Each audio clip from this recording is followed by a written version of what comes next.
ক্যাম্পাসে বিভিন্ন ধরনের উদ্যোগগুলো নেওয়া হয়, তবে সাউন্ড পলিউশন নিয়ে তেমন কোনো উদ্যোগ আমরা দেখি না।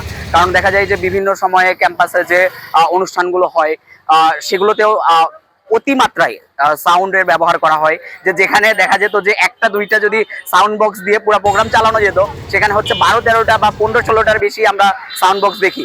যার যে এই যে অকারণে যে হর্ন বাজানো, দেখা যাচ্ছে যে যেখানে একটু আস্তে করে গাড়িটা নিয়ে গেলেই হর্নের প্রয়োজন হচ্ছে না, কিন্তু অপ্রয়োজনে হর্ন দেওয়া হচ্ছে। এটা আসলে শিক্ষার পরিবেশটাকে নষ্ট করছে।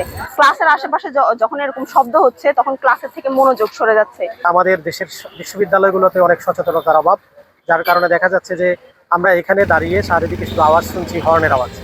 অনেক সময় আমরা দেখি যে গাড়িগুলো চলে, অপ্রয়োজনীয় হর্ন তারা ব্যবহার করে, যে এই ধরনের একটা হর্ন দেওয়ার একটা অভ্যাসে রূপান্তরিত হয়েছে। প্রয়োজনীয় হর্ন না দেওয়ার যে কালচার, সেটাকে গড়ে ওঠার জন্য এটা ভূমিকা পালন করবে। আমরা এখনই দেখতে পাচ্ছি যে এখানে দুইটা গাড়ি যাচ্ছে কিন্তু কোনো প্রয়োজন নাই হর্নের। তো এটি একটা লম্বা আন্দোলন।